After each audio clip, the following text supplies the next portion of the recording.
And hello. Welcome back to the Gay Racing Podcast. Zach and Alex are with you today to talk about the 2025 NASCAR season, our predictions, bold, not bold, what drivers are going to absolutely suck this year. That's what I'm excited for. That's why I'm here. I don't care who's going to do good. I just want to tell y'all who's going to suck. You just want to talk crap on them. And his name is Kyle Busch. I'm just kidding, but I'm not. And Alex, we're not alone today. We actually have a really cool guest that we just kind of thought of. It's a good friend of ours, and he's coming up in the kind of NASCAR media space. So we're really excited for you guys to get to meet him today. Alex, who's joining us today? You might not know him now, but I think you're going to, because he's such a great writer. He's going to do a lot of great things in NASCAR journalism. It's my good friend Tanner Smith. And Tanner, would you like to introduce yourself to everyone? Sure, but I don't think I can do as good as you two did. Thank you so much for the warm welcome. So, hi, my name is Tanner Smith. I work for Pitbox Press and Grid Network. I am a recent addition to the latter, but I have been working with Pitbox Press since September of 2023, and I'm really looking forward to this year in racing and NASCAR in particular. I've got a lot of great stuff planned as far as content is concerned, and this is honestly something I didn't even have on my radar going into the year, but I'm so happy to be here, guys. Yeah, it was kind of just a perfect little idea for us. And you forgot to mention the most important thing about you. You have Max VR in Mario Kart 8. I didn't want to put too much. I know. We're going to talk about Mario Kart later because that's something we all three have a passion for. We'll talk about that at the end of the episode. It's going to be a little fun extra segment. But we have a lot to cover with our NASCAR predictions. We're going to start off the episode talking about drivers, some of them in new teams, new places, and kind of just our general predictions. Are they going to win a race? Simple enough. I think NASCAR's kind of good in that way because, all that matters is, did you win a race this year? That's kind of all that matters. In some regards. So what I'm thinking is that we have a list of drivers here to start off our predictions for the season. I'm thinking we'll do a thumbs up, thumbs down, and I will tell the audience who are listening what we said. How's that sound? Oh, like we do this all at the same time, and then after add any extra comments, because I got some stuff to say, as you always know. So all right, am I going to start us off? Because our first one on the list is Shane Van Gisbergen. Yeah, I could say the name. Shane Van Gisbergen. I wasn't going to, but I'm going yes. I'm going a big yes. I'm going yes. He might win multiple. There's enough road courses on the schedule. Although I will to be noted though, he did a lot of road course races last year and didn't win any of them. Well, he was leading in the last lap of one of them, and he did unfortunately kind of choke it. Oh, Watkins Glen, yeah. But even then though, I just feel like Watkins Glen was in. We didn't really get to see his full potential at Chicago, but I don't know. I feel like he should have been more up front at some of those tracks, but we'll see. We'll see. If we had to specifically say which track, where's he going to get that win? I will say Mexico City. I was going to say Mexico too, because there's a lot of challenging braking zones where he's also the only one who's run the new COTA layout they're going to run. They're running the shorter layout that Supercars ran. That's what I was going to say, was the new COTA layout, because he's the only one there with any experience on it. That's true. But all right. I don't know. We'll see. Next one, Kyle Busch. No. He's never. I'm sticking to what I said. Was it last year that Gateway 2023 is his final career win? You did say that. I'm sticking by that because still accurate to this day. There's no reason, and the only exception to that, I think, is going to be something like winning a super speedway race.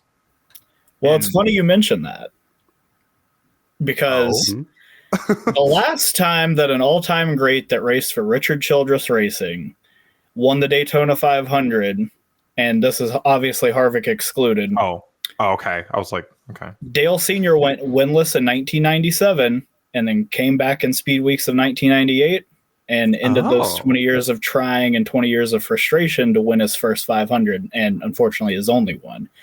I think we're going to see that repeat this year. That's my bold prediction. I got chills. And this is Kyle Busch's 20th attempt. Correct. That's right.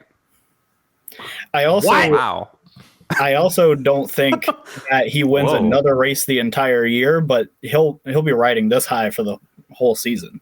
Oh, he won't care. Gosh. Yeah, exactly. He'll be, when he's wrecking in like 20th place with 5 laps to go, like he won't care at this point. I mean, we've seen people come from 11th in the final turn and win at Daytona before. So yeah, no, not at Daytona. I meant like if he wins the Daytona 500, he'll be going to Charlotte, Indianapolis, wherever. And when he has his because that's problem, the last thing he needs for his career, really. That's what he said. I saw an interview. For some reason, someone was comparing him to Kurt Busch. Well, not for some reason, but you know what I mean. Wow. But yeah, I think the Daytona 500 for some reason is just his best chance. Yeah, probably. He's been close the last couple of years. Next one is Spire. Any of them? Justin Haley, Carson Hocevar, Michael McDowell. I'm thinking. I'm going to say no. You start. I was really close to yes, but I'm just going to say no. I don't know. I think they're going to contend for wins. I just think it's going to be one of those situations where it's like kind of like Ty Gibbs last year, where it's just like they just happen to not get a win. Yeah, I mean NASCAR is just weird like that. Like it's just so they'll be close though. Tanner, you and I both said yes. Which driver are you thinking? Or drivers? I think Hocevar is going to break the Jackson Todd 100 start trend. I think he is going to. I mean, he contended at Watkins Glen of all places, where I had no expectation of him even competing for that win. So I think that with Rodney Childers and Justin Haley and also McDowell, and I think Travis Peterson's following him as well to, basically bring the entire 34 team over. I definitely think at least Hocevar wins, but honestly, I could see all three of them maybe getting a win, but I don't think that's likely. So I'm going with Michael McDowell, but I do want to jump to one of our Patreon predictions because Lilith says Carson Hocevar will win a race. And I was not expecting you to say that, Tanner. So, Zach, what do you think about Hocevar winning? I could see it. I don't think it's going to happen this year, though. I think maybe next year. For some reason, I can't see it, even though, yes, he's very fast. It's just really hard for me to imagine him winning, and I think it's to do with his racecraft. Fair enough. I think, again, he might get into it and be competitive to win a race, but I don't know if he's going to have the composure to seal the deal, if you know what I mean. Because we've seen him kind of crack under like at the Phoenix finale when he accidentally wrecked like Corey Haim. Like we've seen him kind of crack under a lot of pressure. So that's why I'm hesitant to say Carson Hocevar will win. And I mean, if you look at this team, Michael McDowell's the only real proven like winner, excluding Justin Haley at Daytona. Like, and even then, it's only been a road course race and one super speedway race. So I'm hesitant to be like, yeah, he's definitely going to win this year. But again, I think they will be. It's a possibility. That's why I was very. I could see McDowell maybe winning the Roval. He has the thing for tracks that have some sort of historical meaning to them, clearly. So that would probably be the next one to mark off. True. That's why I think McDowell has a really good shot. Road courses and super speedways. He's getting all the Mickey Mouse. He's getting all the Mickey Mouse crown rules. I want an Indy and Charlotte. Asterisk the road course version. The road courses. I won the Daytona 500 after the leaders were Next one, I think I know what we're all going to say, but I'm still curious. Ryan Preece. No, we're all no's. No, but I think he improves this year. Like I don't think he'll be SHR bad like he has been, but he needs to. I said this on the grid preseason predictions video that he doesn't need to win this year, but he needs to show marked improvement, which means running top 15 more often. Mm-hmm. Well, I think there's two notes. I'm nervous about RFK with them having now 3 teams, right? What does that do to their whole team performance? And second, we've seen like Chris Buescher and Brad Keselowski. They normally match pace. You know what I mean? I think the mark for Ryan Preece is to match his teammates, right? Because even if the organization is kind of, has a dip this year, at least you need to match what Chris Buescher is doing specifically. That's kind of my goal for him. I think his goal is just to stay even with them, even if they do have a dip. I feel like they're finally on an incline. I feel like they just got this charter just to secure one, but I just hope it doesn't hurt him too much. Because here's the thing, NASCAR, yes, there's parity, and yes, anyone can win, but someone's got to run at the back. Yep. And that's kind of be a theme, I feel like, with these predictions. Like, someone's got to run at the back, right? There's only, so many top 20 spots. So that's why, like, Ryan Preece, I think he's just going to miss the playoffs, but not by an astronomical I can see that. amount. I think like 18th in points sounds about right. Yeah, that's kind of what it sounds like to me. Like 18th, like we'll see. 2 out. Maybe not 18th exact in points, but yeah. I think that's a little generous. I mean, I would hope that he can get above 25th. That will be a win for him. That's I feel like. I think my goal for him would be. It really 18th. depends on how. Fair enough. Yeah. Yeah. I think he'll be really good at short tracks because Ford's been good at short tracks, and he himself is just good at short tracks. I think could that's be a where dark he's horse got really pick get at like a Richmond and Iowa, at Martinsville. Phoenix, maybe. Yeah, Martinsville. He won the pole there in 23 in the spring and led pretty much the entire first stage and won it. And then I think he got like a pit penalty and then never rebounded from it. So I think that given how well Brad ran there last fall, maybe spring Martinsville, Ryan Preece, maybe you throw a little bone at him. Who knows? Well, that's a great transition because next is Josh Berry, and I'm going to give him a thumbs up because I think he's winning spring Martinsville. Oh, okay. I think Tanner and I are both he's in a Penske car. Basically, he's in a Penske car, and he's Josh Berry. I think he's winning Martinsville. I think he's going to be better than Harrison Burton, and he might make the playoffs on points, but I don't think he's going to win. Listen, I don't know why I'm riding this Josh Berry hype train, and I love Harrison Burton, but I think Josh Berry is about to make Harrison Burton look like a clown. If Josh Berry had Rodney Childers follow him, I'd be on board, but not yet. Yes. Oh my God. That's the only thing I would have wanted. But again, it's a Penske car, right? Like, it's a Penske car. Yeah. I'm just saying. Austin Cindric had a great year last year. Literally all three of those cars were fast on short tracks. I'm just saying. Mm-hmm. So I think that Berry. So the difference between Harrison and Josh Berry is that Josh Berry has defined tracks that he is actually strong at, whereas Harrison was kind of good everywhere, but not really like elite at anything, which is not a knock at him. Yeah. That's just, I think he had problems with the car, like the next gen car. I think that is not his style. I think that was the problem. Josh Berry has shown us that he can run up front in a SHR car of all things. Well, in a Hendrick car. Like, he almost won Richmond. That's what I'm saying. Yep. He's going to win Martinsville. I'm just saying. And now another driver in another new place, Chase Briscoe, is replacing Truex Jr. in the 19. I'm going to say yes. I'll say yes, but I don't want to. It's not a confident yes, right? Because I don't know. Because also JGR as a whole last year, they went like the last half of the season without winning. They're just a little weird. I think he gets one. I don't know where, but one. So on the grid show that we did, I said that Briscoe is going to be a playoff spoiler and win a race then when it doesn't matter. Like Chris Buescher last year. That kind of vibe. Like, he should be in the playoffs, but he's not because he just didn't happen to get a win. Maybe it takes him that whole 30 races to really gel with Gibbs. I could see that maybe. That could be a problem. I just don't have a whole lot of faith in James Small.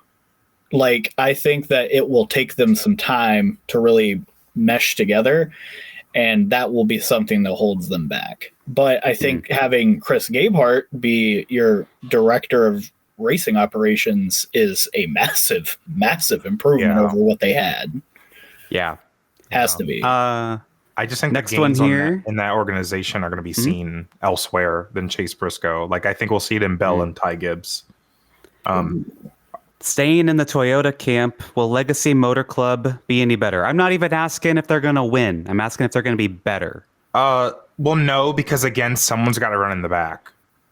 Someone's got to run between. in the back. I could Do you see think Eric Jones. Eric Jones, maybe. Eric Jones, yeah. John Eric Hunter, Jones. no. No. Tanner. So I put my thumb up that they will be better. I don't know if they'll win a race, but I think that, obviously they came into last year without like any sort of a notebook to work with. They didn't have any data to work with from any other teams to craft setups around. So they straight up, went raw into last season, not really knowing what to do.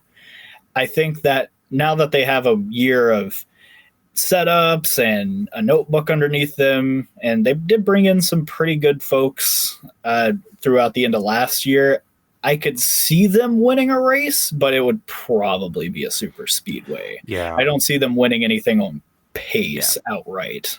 Yeah. And I think the issue is they just don't have resources. They're not like, because Spire is like a tier 1 Chevy team, right? Like they get a lot of Chevy, or I don't know if they're tier 1, but don't they get a lot of Chevy support? Because aren't they like this with Hendrick? Maybe I made that up. I don't know. But like they don't have like the TRD alliance, or they don't have it the same. Like they don't get a lot of the JGR 2311 data. It's just like there's no road for them to improve to me. That's why I'm like, I'm not going to sit here and be like, oh yeah, they'll have a better year. I just can't see it. Yeah. I just think it's impossible to not have a better year than they had last year, considering how bad. That's fair. That's fair. But again, someone's got to run in the back. That is also that true. means someone would have to go down. I mean, and I don't know who else would go down. I think that'll be front row. The 51 will go down. Row. Yeah, front row. Front row has nobody on their team that has won a race. That is a problem. That is kind of a problem. Todd Gilliland is their leading veteran. Yeah, yes, it's Gilliland, Gregson, and Zane Smith. I don't know. Ooh, that's a good point. It's not a confident lineup for me. That's going to be a great race. We're going to watch Legacy. If you go to the track this season, pay attention to the battle between the Legacy Motor Club cars and the Front Row Motorsport cars, battling for 30th. It's going to be great. At the 600, Jimmy Johnson will be in that battle. Jimmy Johnson will be in that battle. 600 at 2 races. 2 races. Well, I don't know. He's got to make one of them first. You're not wrong. God. Now, let's go into some of our Patreon predictions. Avery Hage says Connor Zilish is going to win the pole in his Cup debut at Coda. Sure. Thumbs up, thumbs down. Yeah, I think it's possible. That's what he did in trucks. I'd say top 10 at least. Well, SVG might beat him out if we think he's going to do really good true, that true. layout. So he'll be front row. They're not both running the Red Bull cars, he's got a chance. I like Connor Zilish. I'm so excited for that debut. That's going to be awesome. I wish they were both running the Red Bull cars like at the same race, because then it would be like an F1 reference. Yeah. So Red Bull front row. That would be funny. Cool. Anyways. And Chris has several predictions here. First one, Ty Gibbs will not win in 2025. Thumbs down. Wait. Thumbs. Not win, Zach. Like this means not win? Is it a double negative? You know what I mean? Do you agree? Do you agree with the statement that? No, I do not agree with that I statement. do not agree. No. Okay. Jackson all Todd, 3 thumbs down. 100 starts. That's all I have to say. Yep. So 100 starts. His 100th start is going to come, I think, at the Coke 600. And we all know that there are 2 very incredible drivers in Jeff Gordon and Bobby Labonte that won their very first race at the Coke 600. Oh, you're just dropping these nuggets. Oh my gosh. That's really cute. Yeah. Well, think about it. You go all the way back to 1995. Bobby was in the 18 car for... Yeah, Joe Gibbs. Yeah. Mm-hmm. It would be very nice. They should put him in an Interstate Batteries car for that race. That'd be really cute. It's probably a monster. But I wish he was in the 18 car anyways, but that's my opinion. Yeah, same. Yeah. I think he's gonna get a win this year. He's due. Again, 100 starts. I agree. I know he had a rough second half, but he was so good at the start of the last season. I think he's gonna. I think he'll get stuff figured out. Yeah, he could win multiple. Genuinely, I think he could win multiple. Oh yeah. Was he really fast in the playoffs after he got eliminated too? Like he was really fast. No, he was not. No, the last 5 races of the season, he finished no better than 30th. Oh, I gotta find my spreadsheet then. I must be thinking of someone else. Maybe I was thinking of him the year before where he didn't make the playoffs and he was just really fast. That might have been what I was thinking of. Sorry, Next I like comment. Oh, I know. Next comment on Patreon is about Austin Dillon. Chris says, quote, "This guy stinks." Agree or disagree? We'll talk about just on-track performance. Yeah. Oh, yeah, no, he's why is he here? Tanner, Like- you haven't put a thumb up or down. Thoughts? I am going to abstain from commenting on that Fair one. enough. Why is he in your house or something? Like, what I hope not. I don't know. You never know. I will say this. I think that a guy that runs 32nd in points through 20 races in an RCR car that's emblazoned with the 3 on it, not a good look. That's all I'm gonna say. Chris then says Alex Bowman will have a breakout year this year. What does that even mean? Breakout from Like, what? Several wins, we'll say. Breakout from what? What is he breaking out of? Can I upward diagonal it?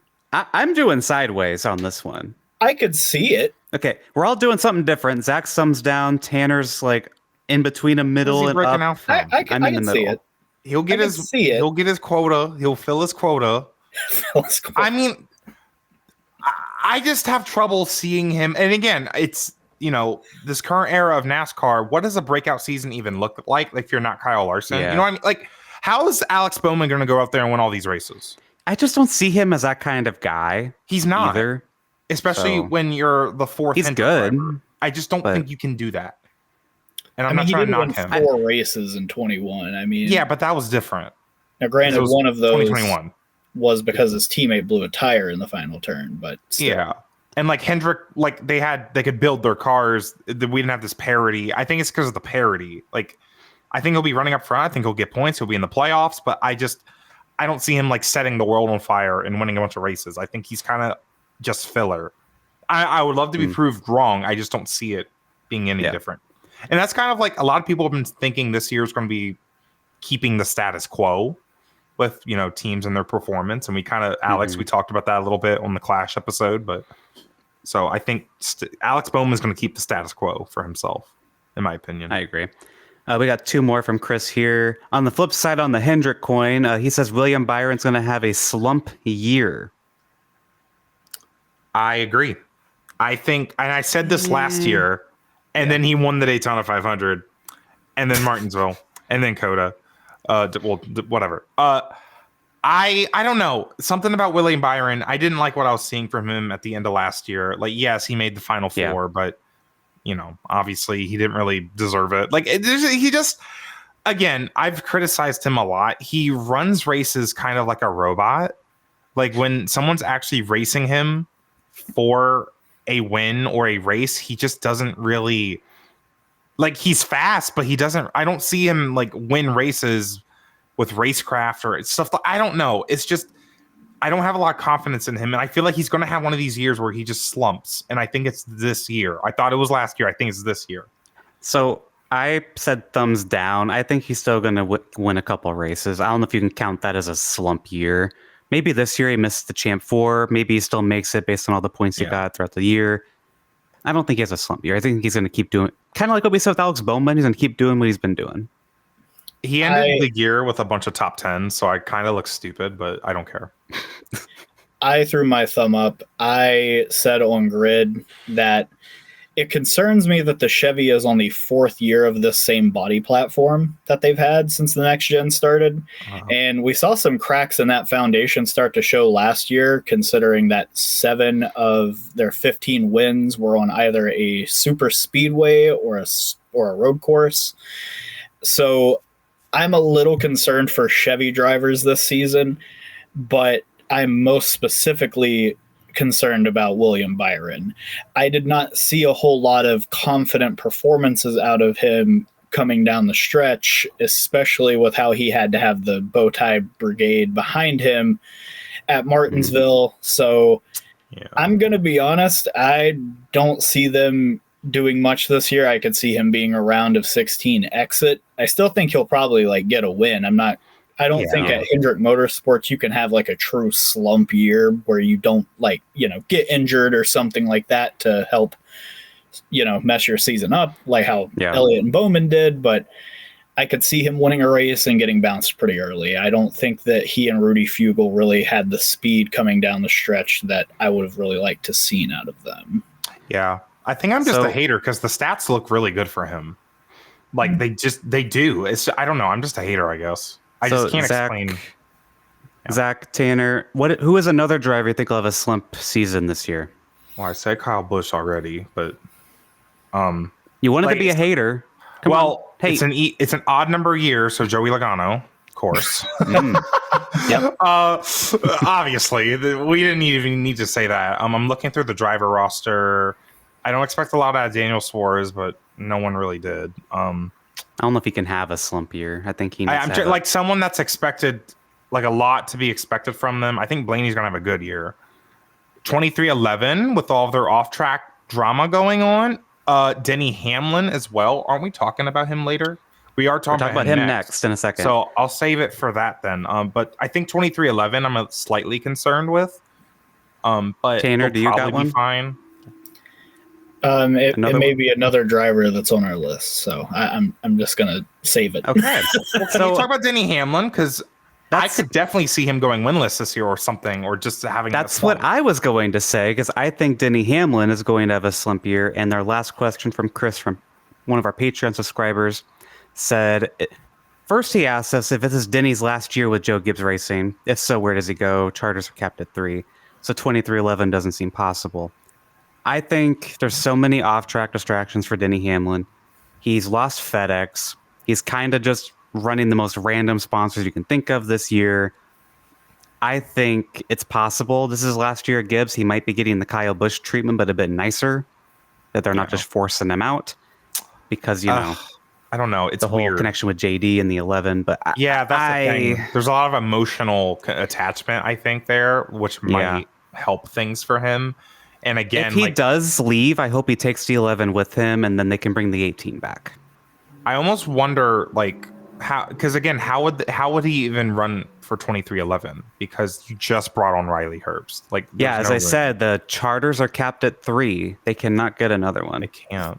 What do you think? The 4-car teams are grandfathered in. So. Yeah. Michael Jordan got enough money to buy a contract out.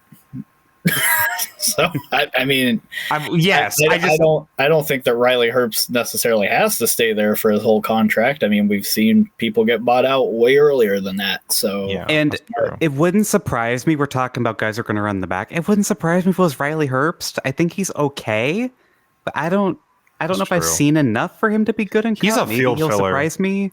He reminds me a lot of the same thing I said about Harrison Burton earlier. He's not really elite at anything. He is good, but he can win Xfinity races. He's won 3, and he was there for 5 years. Okay, but he won Indy and Phoenix last year. Like but Indy he's gotten better.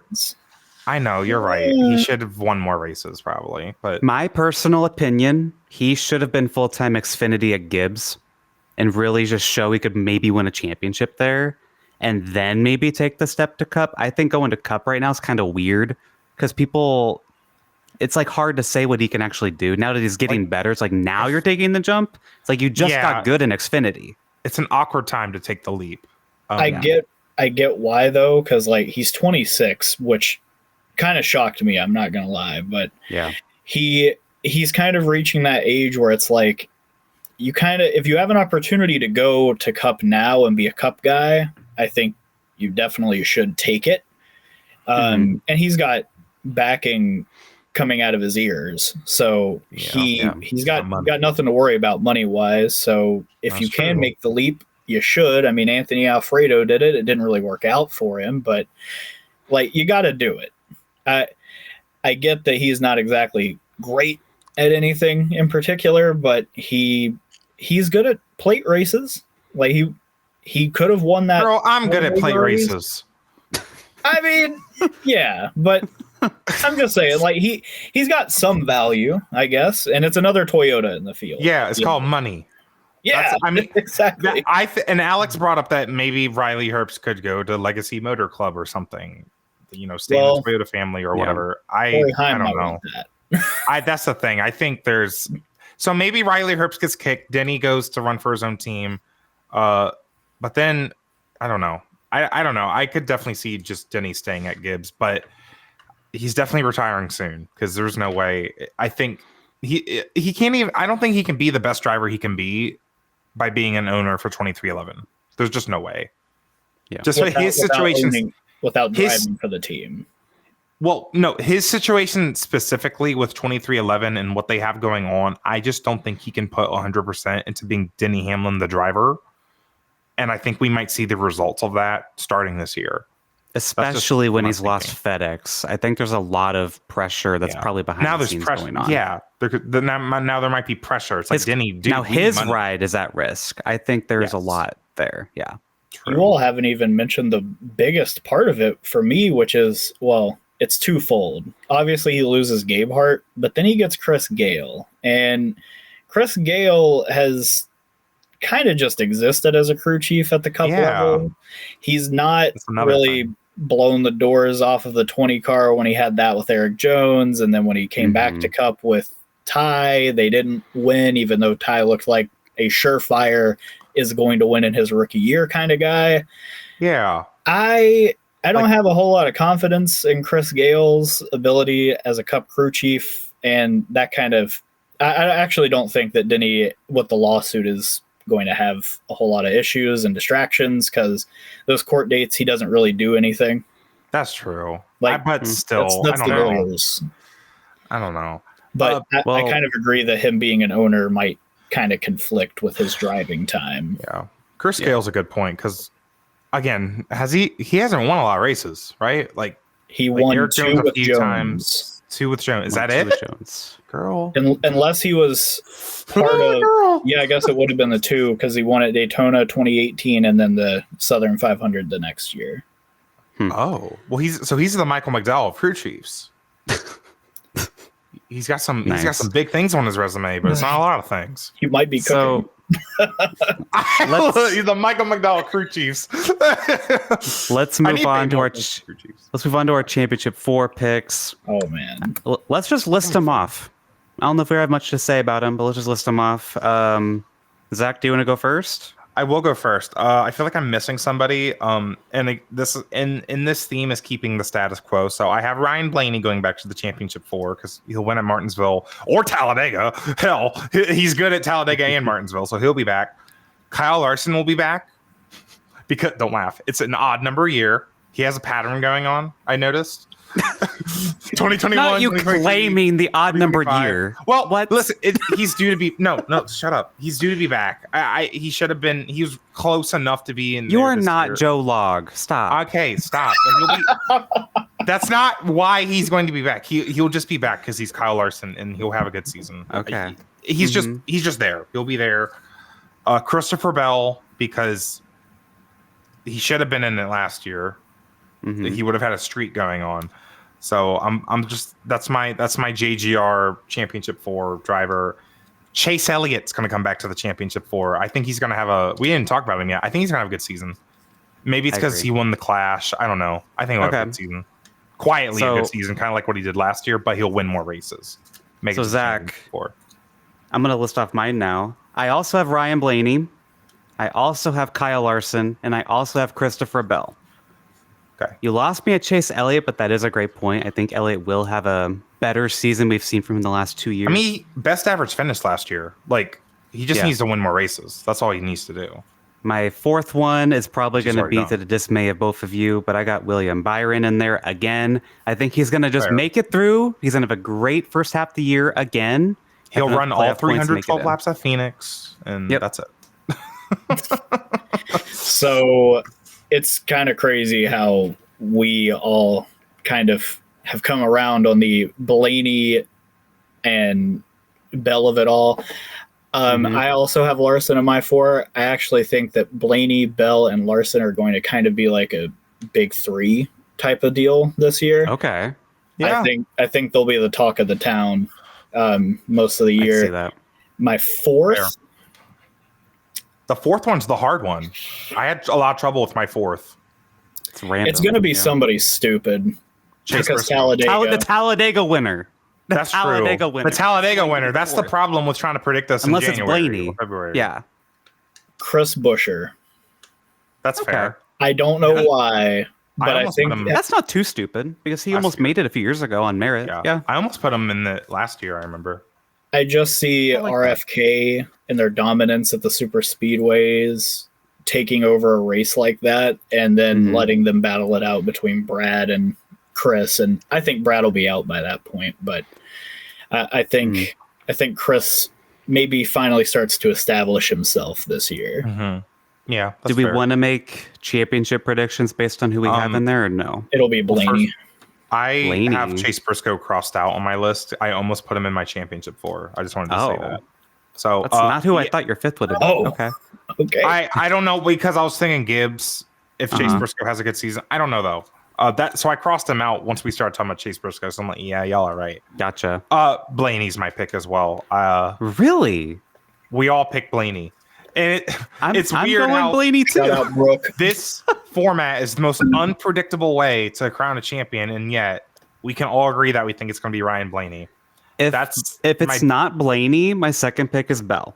I think Bell might have like a kind of redemption playoff run. So. Yeah. And that's the thing that kind of frustrates me, man. Hendrick and Kyle Larson specifically, like they're not good at Phoenix. Yeah. They're just not. That's why I hate this championship format because they deserve, to have more races to fight over this. But Blaney and Penske, they're king of Phoenix, and I don't see that changing. And it's just whatever. All right, we'll talk about that in the T. Yeah, bold predictions, and then sorry, Tanner, do you have something to say? I was just gonna back up my Blaney pick. He's Mr. Flat Track. Like we just saw it again this past weekend. He came from the dead last starting spot and almost won. So. Yeah. Now we'll head really into in bold prime. predictions, and then we'll talk about a bunch of off-season news and our thoughts on that. Bold prediction. I'll go first. I'm saying no surprise super speedway winners. That's pretty crazy, right? I would hope so. That's what I'm wanting. Yeah, Alex, me too. that's about to be. Alex, maybe this is more of a wish. In about 1 week, that's going to be false. I already know that. I know. In about 1 week. Yeah, I know. 1 week. Michael McDowell's going to get another one. I know. Okay. Tanner, what's yours? My bold prediction for the year is that Chevy will win less than 12 cumulative races. They won 15 last year, but I think that they are going to slide back even more. I just don't see the speed, especially at the intermediates over the second half of the season, to really give me confidence that they're going to be strong. So that would be it. Zachary. You know what that means. Ford's gonna win more races. Ford Performance is gonna win more races. That's what I'm hearing. Is that your bold prediction, or are you just hype? Okay, y'all ain't going bold enough. Y'all want to hear a bold prediction? Sure. Kyle Larson will win the 109th running of the Indianapolis 500, and you're gonna be there, and I'm gonna be there. And you're gonna cry and die, and I'll carry your body to the car. Yeah, it'll be good. That's bold. That's bold. I'll like, there won't be super speedway winners. Zach, imagine your 2 Indy 500s are Joseph Newgarden and Kyle Larson as the winners. Like, what? Listen, I wore the Larson jersey last year, and then Joseph won, and it made me mad because like, man, I should have worn the Joseph jersey. So I'm gonna wear the Joseph jersey this year, and then Kyle Larson's probably gonna win. Because I got to wear the Joseph jersey. He's going for 3 For in a the row. good mojo, should I wear a Kyle Larson jersey? Just reverse. Why would you? No? You're not a Kyle Larson fan. I'm going to wear... No, but seriously, though... I was trying to play along. Well, here's the thing. I need to wear a Joseph jersey because that moment, in my opinion, is more important for Joseph than it is Kyle, and I need to show my support for Joseph in that moment.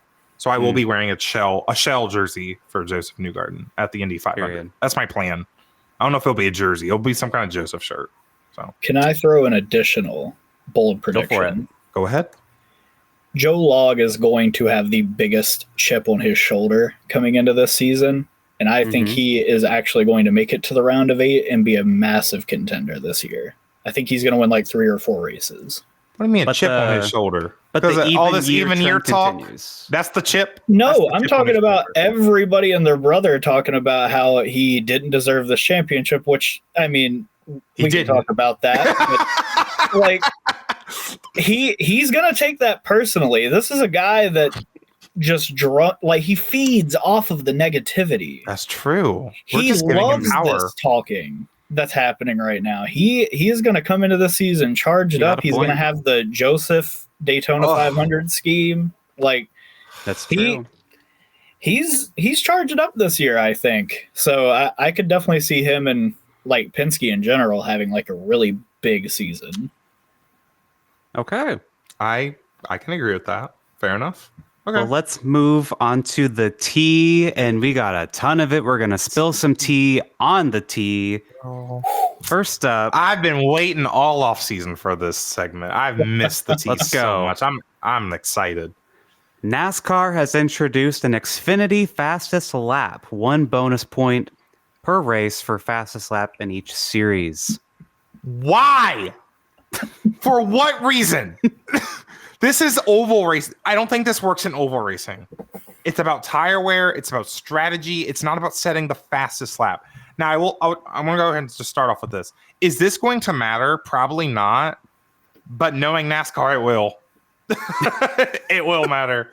And people keep saying, well, this will be fine, except at the super speedways. We have a super speedway in the round of 8. And yes, it's going to be really stupid there. God, it's going to take me too long to explain why this is dumb. Because, again, oval racing is not about setting the fastest lap. It's about taking care of your tires. It's about managing traffic. It's not about setting a fastest lap. It's almost detrimental to the strategy of winning a race, like going for a fastest lap. And I don't want to see teams doing weird and stupid stuff. Like, for example, your Penske and Hendrick with Kyle Larson has the fastest lap. Well, Austin Cindric's running 25th. You going to call him to pit road to get to go out and get a fastest lap? Like, is that going to happen? Because that's dumb. I don't want to see that happen. Okay, but how many 25th place cars can actually run the fastest lap of a race?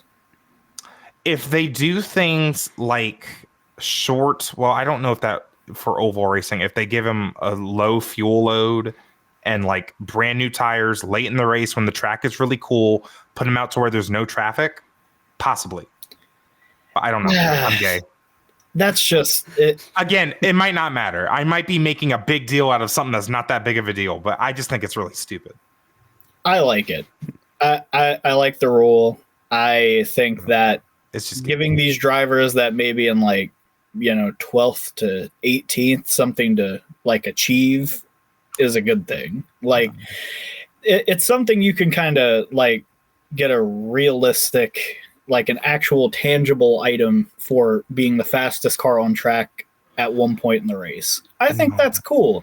It's something for the team more or less because they engineered the best car. You know what I mean? That's for the winner.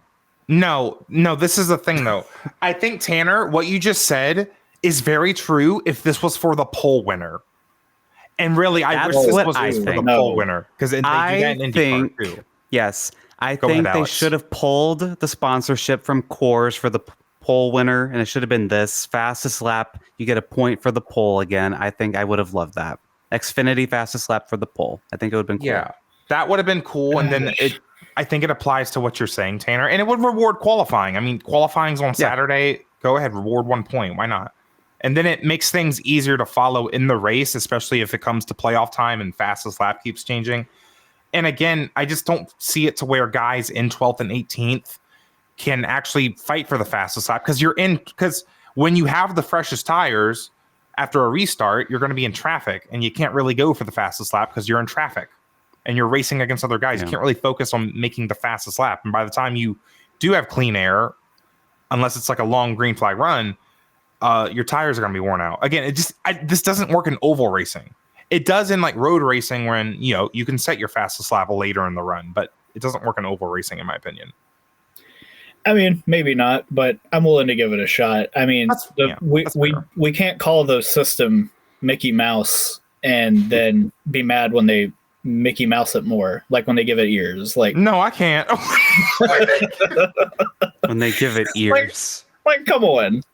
Like we can't call the system dumb and then I think I can throw another gimmick, like another dumb little gimmick in there. That's Disney Channel. Fun.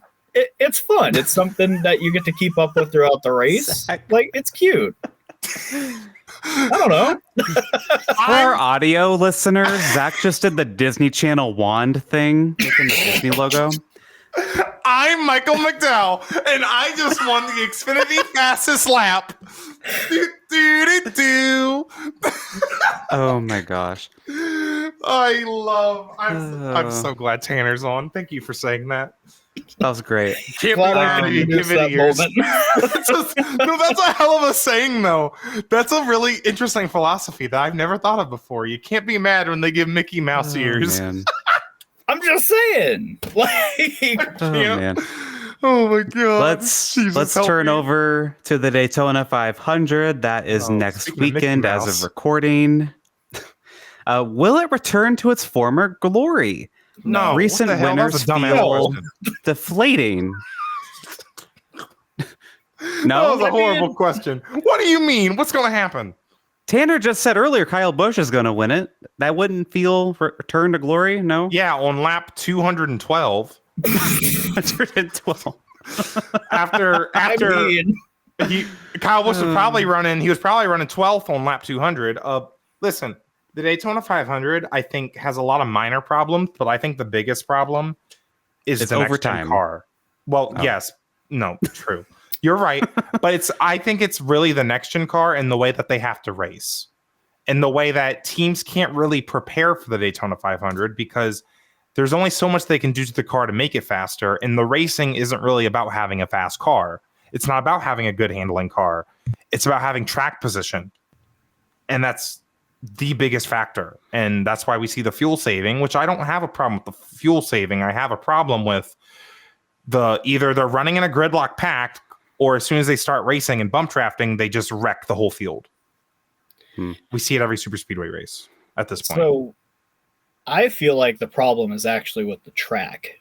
So Daytona, there have been a lot of clips going around from like the late 2000s where, you know, the Daytona 500 was determined based on how well your car handled and, you know, how edgy it was and how much you could maintain that edge without obviously slipping over the end of it. I think that the track is still a little too smooth, and I'm hoping within the next couple of years that won't be as much of a problem. But the 2x2 massive pack that we've had this past couple of seasons is just not really an entertaining product. Like, No, it's not. if you go back and watch the final 30 or so laps of last year's Talladega spring race, it is awful. Nobody moved. And the one time somebody did try to move was on the final lap. And guess who it was? Michael McDowell.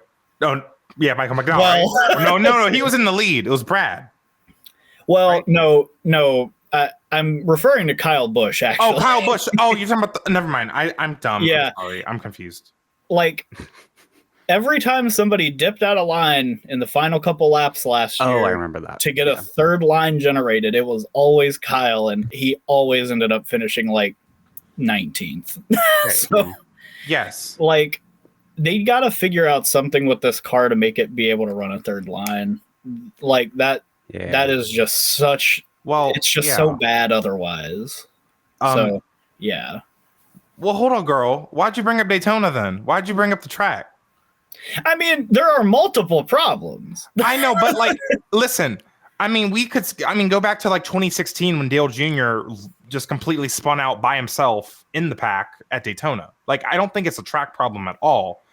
These cars just have too much downforce, or drag, I guess, or both. Like, they're too glued to the track. There's no handling problems, or there's very minor handling problems. And then when you step out of line, that big ass spoiler just slows you down way too much to where you can't really, like, guys cannot make independent moves. You just need to be slam drafted by the guy behind you. Denny talked about it on his podcast, and after he explained it, it just made a lot more sense to me. Like, but they can't. They have trouble taking the spoiler off or less drag because then the cars are too fast, but they don't want to change the engine package again. It's this whole thing because they're slowing the car down with aero instead of slowing it down with how we used to with restrictor plates. which is kind of what I want to go back to. Yeah, I mean, obviously, like, I think the problem with the 500 is like multifaceted, but Yeah. I think that if the track was harder to drive and created more tire wear, that it would make it a little bit more strategic and spread the pack out a little bit more, rather than what we have now. What we have now is just clearly not working. Again, I just don't think that's a track problem. I think it What are you can going to help. do to it? What are you going to do to it? Like We should move on. We should move on. But for me personally, I will say I think it's just overtime got to go. I've personally liked like miles 1 to 498 or whatever, but then it's when they crash. Overtime is my problem here. I don't think it's the track. I don't really think it's the car either. That like there's improvements, I'm sure. I think it's overtime that is killing this race personally. Yeah. I would love to see it go. Yeah. It'd be great. It's just sad because this is our biggest event in the sport, and I know we're moving on, but like I don't feel like it. It doesn't feel like it to me. We're gonna stick with the Daytona 500, but we have a driver, Helio Castroneves, guaranteed to race in the 2025 Daytona 500 for Trackhouse. The 4-time Indy 500 winner and IndyCar legend is going to be given an open exemption provisional, which is new for this season. It is a 41st spot for, quote, world-class entries that request a spot. Trackhouse apparently knew this rule was coming and did this. Teams have to request use of this 90 days in advance of the event, and NASCAR came out and said that Martin Truex Jr. and Jimmy Johnson would qualify for this if applied for another event. Thoughts? And the gag is Helio Castroneves is famous for an event with no locked-in spots. That's the gag. Yeah. We have lost the plot. Yeah. I don't have to say anything else. Tanner. I really don't have a whole lot to add. I think that like the idea is putting another ear on Mickey, I guess. Like not again. God. Like it's just This is the tail. This is the tail. Oh no. We're putting the overalls on. Yeah. I don't have a whole lot of strong opinions about it. I know that might be disappointing, but it's just like it's another car. I don't care. Like so it's a good thing marketing wise, I guess, that you can guarantee the drivers in the race. No. So this is I get it, but I don't like it. That's true. I get it, but I hate it. It's dumb. It's not in the spirit of racing. This is kind of like when IndyCar thought about doing charters guaranteeing spots for the Indy 500. It was like, hell no to that, right? But Daytona, the 500, we already have charters and a guarantee spots for the Daytona 500. It's a little different. We've had that for a while now. So I get it. And the articles that I've read about this and prep for this episode, a lot of them say, well, all the local tracks have like a track provisional and they get to pick. And Zach, we were watching some race together and Dale Jr. got that for some event we were watching. At Florence. Yeah. But it's like, this is not a local short track. This is the Daytona 500. But this is also used at other races throughout the year. I bet Jimmy Johnson will do this for the Coke 600. It would not shock me, right? Yeah. Like, I'm torn on it. Like, I get it. I think it's awesome that Helio Castroneves will race the Daytona 500 no matter what happens in qualifying or the duels. It's awesome. But it'd be really cooler if he could had to earn it. Yes. Absolutely. This is a sport. Sometimes imagine if they gave Fernando Alonso the pass to make the Indy 500. Exactly. That would have, because he missed it one time, but then he had to make it another time, and he led a lot of that race. I think it just kind of takes away some of the charm of Helio's first time running this race. He's been trying to do this for a long time. Takes a little bit of charm away from it. But he's also old and like has so few opportunities left. I mean, it's kind of like, well, sure, this time is fine. I want to see how the season plays out with it before I like make. I doubt it's used more than 3 times. Well, it'll be used every year for Daytona. My thing is also though the fact that Helio could earn his spot, and then that 41st spot just disappears. So Helio can still affect, like Helio can basically knock someone out of the 500 for no reason, which is kind of dumb to me as well. And then again, like they're gonna have to compare resumes if Jimmy and Martin Truex apply for the same race. They have to compare resumes then to see who gets the, like, that's dumb. This is dumb. I know how we can decide who gets to race. Settle it on the track. Put them in the duels. I mean, concepts crazy. And really, I want to. I would love a different format, but charters are a thing. And speak of not allowing people in the race, Zach. Mike Wallace, age 65, was not permitted an attempted entry into the Daytona 500 this year. NASCAR considers recent racing activity and recent performance when approving drivers to race. Mike Wallace's most recent Cup start was 2015. I'm surprised it was that recent ago, to be honest. And his most recent Xfinity start was 2020. NASCAR says that since his most recent 1.5 mile track or larger was in 2015, he's not approved. Thoughts? People were mad about this, like, actually. Can I go first? I don't know why. Go ahead, Tanner. So the last time I saw Mike Wallace on a racetrack was at the Indy Road Course in 2020. And I remember him explicitly spinning out like 4 times. So the last time I saw you in a race car at a track of any faction is you wrecking a ton in a terrible car. Like, no offense to, I think he was a JD Motorsports that are now defunct, but you have no experience in the next gen car. This is the most prestigious race, and you are 65 years old. You are on Medicare, sir. Like, you should be able to retire if you were working a regular 9 to 5. Is he anymore? So something I want to say is that Mike Wallace is like, well, I wanted to do this because it'd be a fun thing to experience with my family, and then we could enjoy time on the beach. It's the Daytona 500. You could have found a ride for ARCA and do the same thing. You drive a Helio there too. That would have been. He would have fit right in.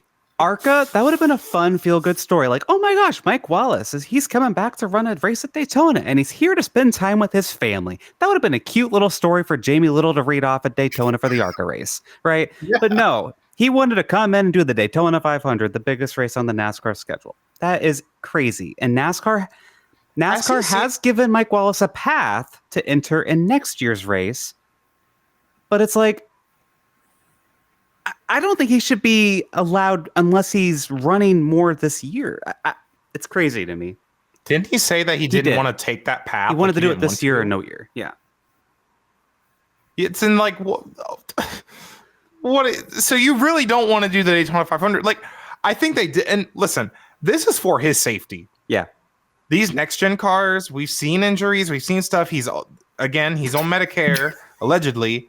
I don't think he needs to be in a next gen stock car at Daytona, because I don't want to see someone get hurt. Yeah, we got too close with Newman, and he was like an active series regular. Yes, and like Mike Wallace has like health problems with his head and his heart. So at 65, you're at an even higher risk of like a regular crash being a not great time. Yeah. Right. I really appreciate NASCAR putting someone else's safety first in this situation. And by the way, really everyone's safety too. Because this got announced around the time they announced that Helio was locked in, right? So for me, Helio getting like a confirmed slot, like that makes so much sense. People were like, Helio's never even run in this car, blah, blah, blah. He's crazy accredited across motorsports. He's won the Rolex 24. He's run the Indy 500. Come on. He just won the Indy 500. He's won the Indy 500 more recent than Mike Wallace has probably been in a car. Yes. Has been in a car. Yes. The Indy 500. Like he's going to feel slow going at Daytona. He'll be fine. Yeah. Yeah. So, Zach, you said earlier Kyle Larson will win the Indy 500, but he's going to have to hope there's no rain this year because there's a new Kyle Larson rule in town. NASCAR says that if a driver misses a race for non-medical reason, they will lose all of their playoff points for the remainder of the season, pretty much. And I think it's even if they win, they don't get those in the playoffs. If a driver misses a race for anything besides a medical emergency, including a birth of a child or other family emergencies, the driver will forfeit all current and future playoff points and would start playoffs with 0. This excludes a driver who is 17, like an Xfinity or Trucks, who's 17 at Daytona, can't run it, but then turns 18 later, runs rest of the season. That makes sense. I like that. And then so basically, what the only exceptions are injuries, birth of child, family. Yeah. I am very conflicted on this rule for obvious reasons. I don't like it. Honestly, I think the only time this rule even kind of makes sense is, again, Kyle Larson running the Indy 500. Alex, I kind of agree. I kind of don't like it because it's a little unnecessary. I get it, but I don't like it. I get it, but I kind of don't like it. Like, all of your playoff points, that's not equal value. I think the future playoff points is crazy. I think that's too far. I think because also, again, Kyle Larson already experienced a penalty last year, right? Like, he didn't run the Coke 600, and then he didn't win the regular season championship because of that, and then he had less playoff points that almost mattered, right? It was really close. So I feel like there was already something set in place to deter drivers from just missing a race like that. Like, he took a points penalty from he had full intention of getting back. He made it to Charlotte. Yes. Charlotte was in a rain delay, Indy was in a rain delay. That's out of Kyle Larson's power. Like, that was such a specific situation. I just hate how like they made this whole rule for it. I don't like it. I feel like you're just kind of like, if Kyle Larson is running, let's say he's leading the Indy 500, 20 to go, and there was like a 30-hour-minute delay or something this year. Kyle Larson's not getting out of that race car. No, and he should expect him to. But NASCAR, according to this rule, expects him to, or he will not get any playoff points. I'd say screw the playoff points. I'm going for an Indy 500 win. What I don't get is they're not respecting the Indy 500 here, but they're letting Helio start the Daytona 500 for free because he's an Indy 500 champion. So what is the truth? What is the truth? Is the Indy 500 a big deal or not, NASCAR? I don't get it. Tanner, what do you think? So, Zach, first let me ask you, maybe if Kyle Larson had gotten a couple of those Xfinity fastest laps from last year as points, maybe he wins the regular season title anyway. Well, he won a lot of polls last year, so maybe if it was the pole award, he would have been all right. Ooh. Yeah, perhaps. So, to get back to the question at hand, I don't know. I like the rule. So here's the thing that, like, you all are focusing on if it's just a missing it for the double, which I think actually should exempt you from it, but that's a whole other discussion. These guys need to get punished if they get suspended. True. And this would absolutely be dropping the hammer. You know what? You're right. Suspensions, I agree. Yes. Guys like Connor Jones who are terrorizing the Truck Series, Yes, exactly. Well, he never ran up front anyway, so it's not like it really mattered. But I'm not sure how I feel about we're going to take them away even if you earn them after the fact. I think that's kind of silly. I think that's overkill, but I think taking up your previously accrued is absolutely fine and on the table, in my opinion. For suspensions, I agree. No, if it's a suspension, I'm fine with them taking them wholesale. But if we're talking about if you miss them for missing a race for whatever miscellaneous reason that you do, I don't agree with taking them after the fact. I think that's silly. But if you're suspended, absolutely, you don't get any. Tanner, you sold me on this rule for the suspensions. That didn't even like cross my mind. NASCAR needs to follow through and suspend more, though. Yeah, true. Noah Gregson's going to have negative playoff points and not even make the playoffs. I was just about to say that, Zach. Like, negative playoff points. Instead of like taking away all the playoff points, what if you give them a playoff point penalty? Like, you take 5 or 10 of them away. But then it gets stupid because it's like, well, I can afford to take this week off. That's not going to happen. I'm just saying, like, that's. Yeah, I don't really want to race at Sonoma this week. Maybe I'll just drink some wine and, right rear somebody. Just throw Connor Zilish in my car. He'll probably win. Yeah. It's fine. Right. Like, so I get why they wouldn't want to do that. It's just, I don't know. It's just like, there's no perfect way to really make this rule, which is why I kind of wish they didn't bother with it. Yeah. Because again, it took till Kyle Larson running the most important race in the world for a little gray area to be introduced, which I don't think that's really ever going to happen again. Yeah. Unless it happens again in May. Next thing we got here, the damaged vehicle policy has been revised. Cars that are towed to the garage will be able to return to the race. There is still a 7-minute timer, but the teams must go to the garage if repairs take longer than 7, but they can still come back out. However, if they're on pit road for 7 minutes, they will get a penalty for that. I don't think they specified what the penalty would be. It's probably you're probably parked for the race, I imagine. I like this. Thumbs up. I like it. I feel like someone told me, I don't know if this is true, but like this is like the Matt Kenseth rule. So like someone can't go back on track to wreck Joey Logano or something. Like the damaged vehicle policy. Like, and what it came to be is there's guys, when they try to do those quick repair jobs on pit road, then they go out with a really wrecked race car to try to make minimum speed. Like that's more dangerous. Like it's just the damaged vehicle policy. The cracks were showing last year. Yeah, I'm glad it's gone. Badly. It's going to be less stressful. It just makes sense. Every other motorsport that I know of, you can go to the garage, repair your car. Yeah, it is what it is. And I still like the 7-minute timer for the pits because I understand they don't want cars on pit road for no reason. So if you're out there for 7 minutes, you go to the garage, you can come back out later. I think that's perfectly fine. Most of them would probably do that anyways, to be honest. Yeah. So. Yep. They got rid of the stupidest rule in the sport. So massive hand to them for doing their own mistake. We say slay around here. Slay of the week to NASCAR. Actually, slay of the off season. Thank you. Slay of the off season. Tanner just got that in 5 seconds. Slay of the off season to NASCAR for getting rid of one of their dumbest rules. There's a few more they got to iron out, but that was a good one. Yeah. Great work for going back to what we already had 10 years ago. Yeah. Let's keep that theme up. The 2025 broadcast teams have been announced. Amazon and TNT are going to have Adam Alexander, Dale Jr., and Steve Letarte. What do we think? Adam is going to be working a lot. Yeah, he's also doing the CW. He must have kids in college. That's why Steve Letarte's working a lot. He said it's because he has kids in college. Rick Hendrick should have paid him more money, but I know, right? That's neither here nor there. I know, right? I mean, Adam Alexander and Steve, they got bills to pay. I'm gonna tell you what. Jamie McMurray too. His kid's in racing. He's got bills to pay.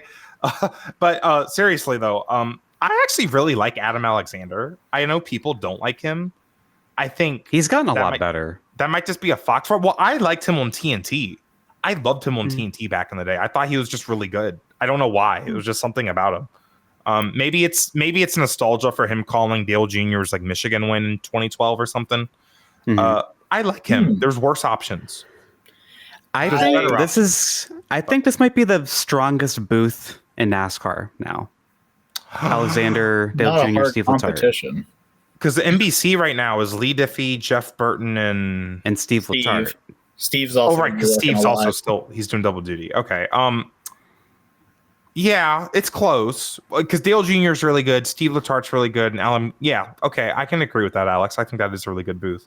I mean, yeah, it's not really stiff competition. I don't really feel like because you got Jeff Burton bringing down the NBC booth a little bit, which there's that, but Lee Diffie also brings it up astronomically. So it's like they're still second. They're still second. We need a scorecard for this, but we're not doing all that. So we need a scorecard. Fox gets a 1. And that's Fox 1 for Harvick. On my nerves. Yeah, we haven't had a real race yet. Already getting on my nerves. I find that Adam speaks at the same note, no matter what. Like it's always like it's this, but like the volume modulates. I think he's going to be a lot better though, having a concrete team because Fox was having him work with different people every single week. That's true. And that had to be difficult to follow. But I think that made him better too, though. Like he's really smooth with TV. Like he's he does not have an awkward moment ever. I feel like, you know what I mean? Mm. I can't think of any awkward moments he's ever had. Rick Allen, much higher floor than Rick Allen. I will And say the that. networks noticed it because Adam Alexander, as we said, is going to do CW as well with Jamie McMurray and Parker Kligerman. This is also, I think, a solid booth. I think it's going to be a lot of fun. Yes, I think you're and going to have that's fine Parker for the Kligerman. Xfinity series. Yeah, Parker Kligerman's going to be really excited while Jimmy McMurray's going to be really sassy. It's like Zach and I in the booth with Adam Alexander. I think that's going to be a lot of fun. I think that's a really good booth for the Xfinity series because it's young. Like, yeah, Jamie McMurray's getting old, but like it's young. Parker Kligerman was just in the Xfinity series.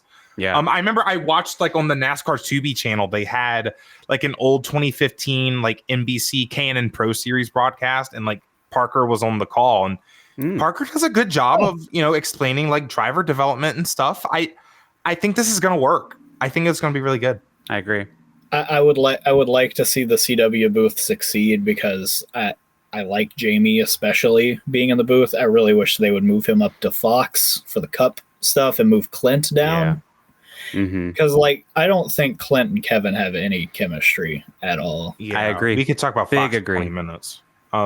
Also, Yeah. I will miss though the drivers in the Xfinity booth. Not the drivers only thing. I don't care about that. Like Joey Logano in the booth. I thought he was kind of fun. Right. I wonder if they'll I do will it for miss trucks that. at all. I think Logano is going to be in the truck booth for Daytona. Oh, really? Good. That'll be think fun so. then. Yeah, I think they're moving it to the truck series, which I think might be better. That might be more palatable. And Alan, come and back, please. they can come back and just be like, you have all those older, more experienced drivers. They can kind of more adequately call stuff out than like Yes. Waltrip will. Yes, that will be fun. I didn't think about it like that. That's gonna Yeah. be fun then. Okay, cool. And Talk about to mention, Zach did ask if Rick Allen's coming back. No announcement for Rick Allen. He was doing like track PA at Bowman Gray. Bowman Gray. He was I like want doing Rick the Allen driver in the intros truck and stuff. booth. That would be so fun. It's Him to already go back to- confirmed. It's Jamie Little and Adam Alexander. I don't think not that part, but Jamie Little's doing Daytona.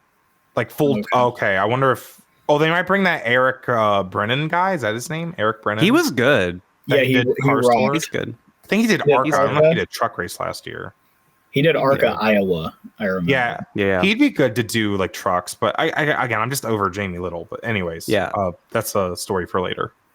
Well, so we're the gay racing podcast. It doesn't mean we got to talk about real life racing. We can also talk about video games. This We're is talking racing. about Mario Yeah. Kart. It's Mario Kart. racing. It's a racing video game. Mario Kart. Mario Kart was shown off for the Nintendo Switch 2, a brand new one. We've been playing the same one for over a decade now, Mario Kart 8. What are our hopes and expectations? All three of us play it on Mario Kart 8 Deluxe. Tanner has max VR 99K because he's crazy. That is crazy. Zach has 30K and I have 23K. Like we're all pretty good at Mario Kart. I mean, So what are it's we not looking bad. for?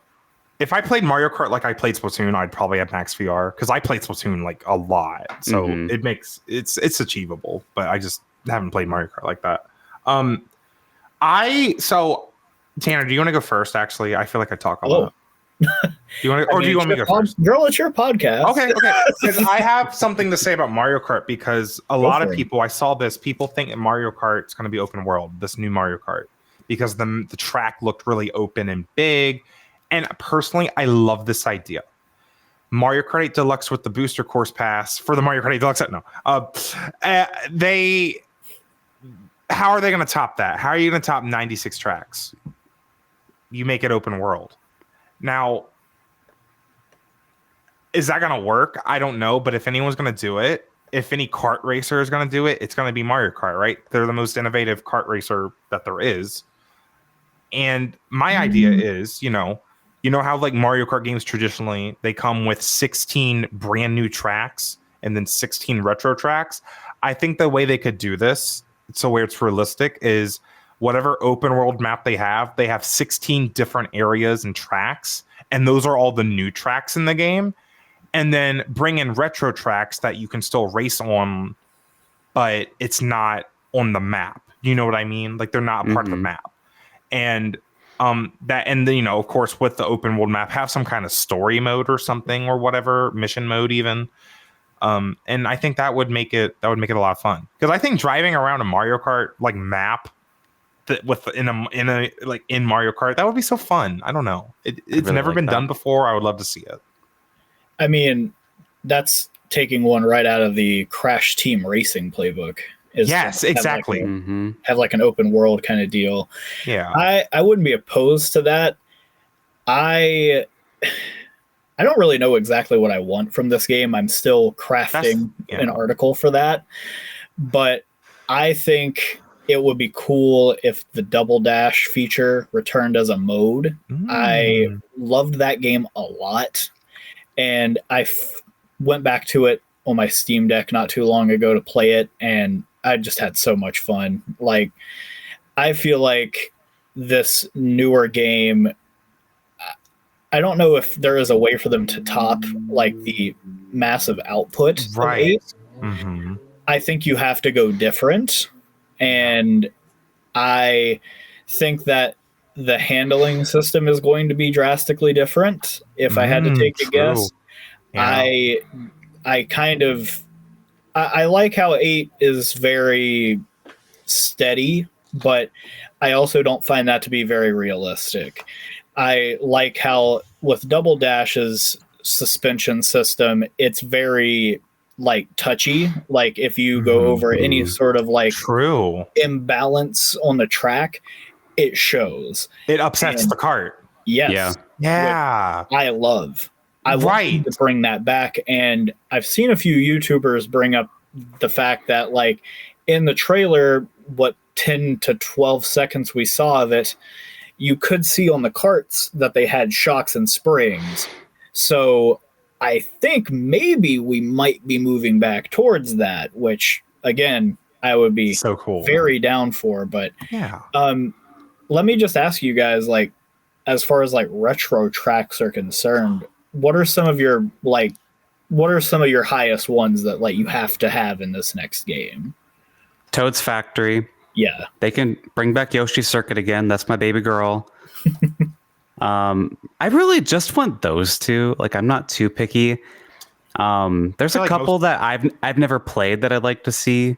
Yeah, I feel like most of mine already got brought back. Like, there's like Wario Coliseum would be really cool, especially like that was such a missed opportunity with anti-gravity. I love Mario Kart 7's Mario Circuit because of the cherry blossoms. I love cherry blossoms, so like that would be really pretty to see like in HD. But like again, most of my favorite tracks, like I played the Game Boy Mario Kart growing up, and they brought back a lot of the really good tracks from that. Even though like Sky Garden kind of got butchered a little bit, but Cheese Land was really good and fun. So love Cheese Land. I liked. And speaking of like connecting it to real life racing, I love Luigi Circuit from the Game Boy game because it was a design. The way it's designed would be a really good real life track, like F1 style. But then also it's raining, so it's not just a boring circuit track. It's raining, and you could have Neo Bowser City physics where it's slick, right? Yes. Yeah. Yes. I love that. So one of the things that I would really like to see them lean into this game that they started kind of doing in 8 was they did that like collaboration with Mercedes. Yes. That was cool. I want them to take that a step further. I want them to do a cup of F1 tracks that are Mario Kartified. Dude, they should have had Monaco in the booster course pass. It's a famous city. Oh my God. It's funny you mentioned that because Alex and I were texting a couple weeks ago about this exact thing. And I was like, it's probably a copyright problem. Oh, because of... Is it though? Well, I mean, F1 probably owns the rights to the track. So, yeah. Yeah. And I played a game called Motorsport Manager and like the mobile version. They had a Monaco track. And it was the exact shape of it. And it was in Monaco, called Monaco. They might have bought it. Wasn't called... I don't know. It wasn't called... Like, there was nothing else licensed in that game, though. Oh. It wasn't called the Monaco Grand Prix. Just Monaco. Listen, Monaco is just a city. Yeah, that's true. And can you I think that's such a missed opportunity for Monaco tours, but yeah. Can you, or I guess Monaco is technically the country, Monte Carlo is the city, whatever. And can you copyright a track layout? I don't think you can. I bet Roger Penske would disagree with you. Especially if you put it in a Mario Kart game. Is that a reference to something? Did he try to do that? Like, no, it's just that he owns Indianapolis. So. Right. Like I'm saying, like putting like the Indianapolis Motor Speedway, like since Monaco is not like an actual like racing facility, since it's like integrated into the city. Pretty sure Mario Kart could have done that. It's a city. Yeah, It's a famous I would've city. That was loved the theme of the booster course pass, right? Yeah. Yeah. Even like Overwatch has like a Monaco. Overwatch has Monaco in it. Really? Yes, Okay. and the I didn't know payload is that. an F1 car, basically. Okay. Well, I Like a mean, futuristic F1 car. Yeah. So it's definitely not licensing, as long as you So- don't call it okay. Monaco Grand Prix. And I never got to Tanner- say what hopes I want for the Well, new I don't Mario care Kart. about you. No, go ahead. Wow.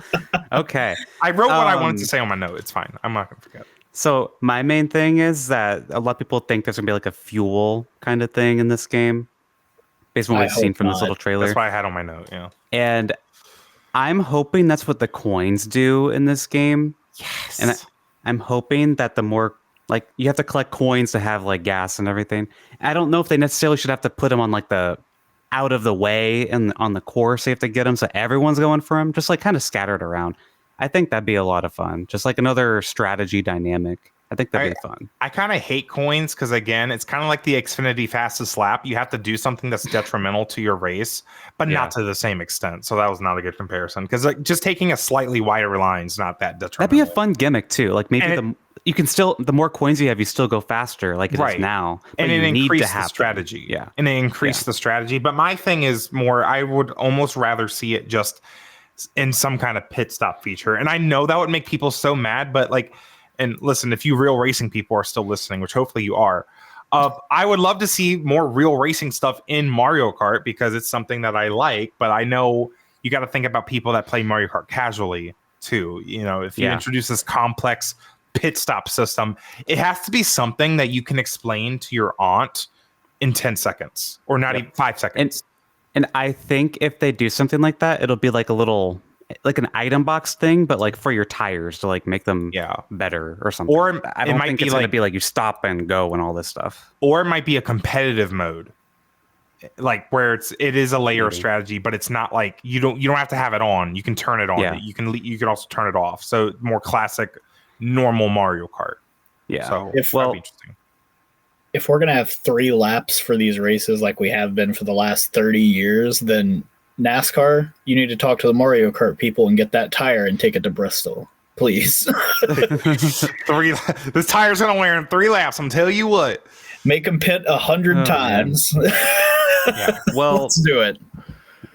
we could talk about Mario Kart forever. We could talk about racing forever, the three of us. But Probably. we're going to start wrapping it up. We're going to talk about fantasy. Tanner earlier said Kyle Busch is going to win the Daytona 500. Yep. Zach, you get first pick Yeah. because And you our- got second at the Clash, and I got fourth with Logano. Yep. Yeah, and just a reminder with our fantasy game this year, instead of us picking at the same time and canceling each other out, the rule will be going forward. The Clash was a separate thing, but the rule is going forward. It will be whoever is last in points, right? Yep. So they will get to pick first. So that will be the rule. Tiebreakers are least amount of wins, etc. So my pick for the Daytona 500 is going to be Ryan Blaney, because he did a good job for me at the Clash. I have a feeling Penske has been winning a lot of big things recently. They are due for another Daytona 500. Maybe they're not. They did just win 2022. Ryan Blaney's quite due. He's kind of coming into the prime of his career. William Byron, I think, got a really big win last year, even though I keep forgetting that he won the race. I think it's Blaney. I'm just going to go for it. I know it's kind of an obvious pick, but he'll be up front at the end, so I'm going to go ahead and pick him.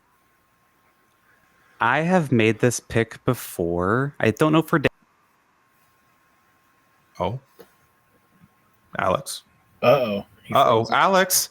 The Hendrick, the Austin Dillon got him. Austin Dillon got him. Oh, He's back. I saw the thing that I disconnected for a second. I'm going with Brad Keselowski. Oh. I'm gagged. Oh yeah, if it isn't, I thought he was going to pick Eric Jones again. Brad's Just- not a better choice. Just like your Kyle Busch pick, Tanner, I think Brad Keselowski has also been in this for quite a while. I think he's finally going to get one. Dude, we picked the heavy hitters. Yep. Yeah, we did. And that's why me and Alex changed the rule too. We were kind of getting tired of picking like Well, and we were doing like games. Like we weren't picking who we actually would have picked. We are just blocking each other like that. Yeah, it was funny, but we had to we cut gamed it too much. This makes I mean, these are three of some of the fastest guys at Daytona the last few years. So Kyle Busch, Ryan Blaney, Brett Keselowski. Tanner's not in our game, but he's our Helio Castroneves for this first race of the year. No, but Josh from Mario Kart NASCAR points. You can go ahead and lock that one down for me. Yeah, Josh tracks our points throughout the year in Mario Kart points. It's a lot of fun to follow throughout the year. Yeah. Tanner, did I win that? Yeah, I won that last year with him. Yeah, you did win that. Yeah. Tanner, thank you for joining us. It was so much fun. Is there anything else you'd like to say before you go? And you can promote your socials and everything else you do.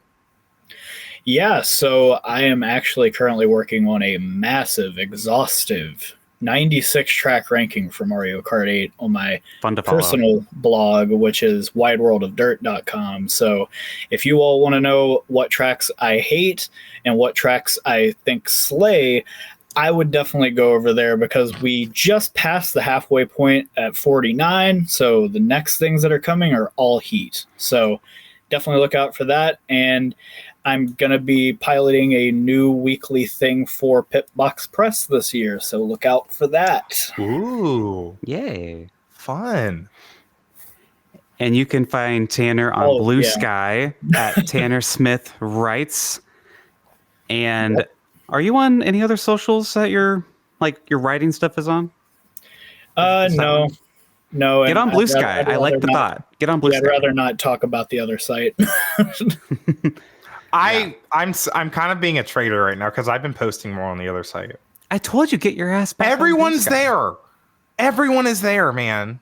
Oh, see, I miss them. See, on Sundays, I do not agree. Like the Clash pulled me over to Twitter was dead on the Clash. Yeah. Oh, that's true. I wasn't there on the Clash, but like I'm just talking about like midweek stuff, like posting about. Yeah. Well, also I follow a lot of people. That might be why. I follow like a lot. I don't. I think most my people are on Blue Sky now. Like a lot of the paint scheme people that I follow are still on Twitter. A lot of the iRacing people I like to follow are still on Twitter. That I think so. It might just be a me thing because I'm really into paint schemes and iRacing. That might be why. So I don't know. Different. Well, I've been using both though. And if you can't tell, we are on Blue Sky at Newgate and at Dreamy Zack Racing. Also, the pod is there at Gay Racing Pod. We're also on all the other socials, but please, we're trying to grow Blue Sky. You can follow us on YouTube. Subscribe and like on YouTube, or else we'll become straight. That is a threat. You must like and subscribe. I did not sign up for that. What the hell do you mean? Or we will be straight. Well, what am I going to get with? Oh, God, I got to find one. I'll do it. Instagram at Gay Racing Pod. And you can rate us 5 stars on Spotify and Apple Podcasts. We'll read your 5-star written reviews. No one's done one in a minute. Kind of rude, but okay. Yeah. I guess they don't like our podcast anymore. Thank you to our Patreon subscribers. We have our little segment earlier, Patreon mailbag. You can be a part of that at patreon.com/gayracingpod. And we have a kind comment from Colts Fanatic on YouTube. Quote, "The off-season episodes have been good, but it's great to hear y'all talking about NASCAR again. First thought I had after the Clash was, quote, I can't wait to listen to GRP talk about this. End quote." Oh. Very cool. That's awesome, though. Like, because like I get like that with like, oh, I can't wait to listen to the Teardown, right? That's Jeff Gluck, you know, and Jordan Bianchi. Like, they're a pretty big deal. And I don't know why you're laughing. Like, for someone to think like that for us, like we are the voices that you want to hear first. That's really cool. That's awesome. Yeah, and hopefully y'all tolerated hearing my voice too. So and we had so much fun having you, Tanner. Fun to have you on. I hope I didn't make you mad because I was arguing with you a lot. I was like, Tanner, I disagree. But you already kind of have quote of the year, putting ears on Mickey Mouse. That was funny. I had so much fun in that moment that I was laughing really hard. Well, I'm glad that, like I said, I was able to contribute something while I was here. Not a lot of guests can come on here and make me laugh. Tell you what, the ATYL crew though, they did me good when I went on there. They were making, we were having a good time. Were cracking. I need to go back. Actually, I gotta hit up Taylor. When can I come back on the show? Because I had a lot of fun. Like, you know. Speaking of ATYL, you can catch Alex there this year. at That's certain true. Four They're doing more laps. IndyCar stuff over wait. there. Was I not supposed to say that? It's confirmed. Yeah, it's called it's 4 confirmed. laps. Okay. points. Yeah, it's 4 been laps. confirmed. I wasn't sure if it was announced yet. I was like, Fake ass fan, not even knowing. no, this I confirmed. remember you showing me, but I don't remember if it got like announced, like the show name. But Yeah, it did. It Okay. did. is Anyway. the logo out? Is maybe the logo's not out? Yeah, that is. Oh, it is out? Okay. Yeah. Okay. You want to Anyway. find out if you were on Blue Sky, Zach? Yeah. Yeah. Anyways, speaking of logos, stay tuned because I'm a little bit of a graphic artist. I was doing some tweaking to our logo. It's kind of like the Gen 6 car when they put a new body on the old chassis. So it's not going to be radically different, but I cleaned it up and I'm really excited to show you guys. Yeah, it'd be fun. The debut for the Daytona 500. You should be seeing it next week. I think I'm going to post it on Patreon early. Not the whole announcement unless I have it ready. But I will be posting the logo just so so y'all can see it. So sub to our Patreon if you want to see our new logo. Yep. And with that, we'll wrap up. Yeah, I'm ready to go. All right, we all set our socials. Yeah. We'll see y'all next week to talk about the Daytona 500. We're gonna have a lot to talk about there. So tune in next week. Subscribe so you don't miss it. Bye-bye. Bye. Bye.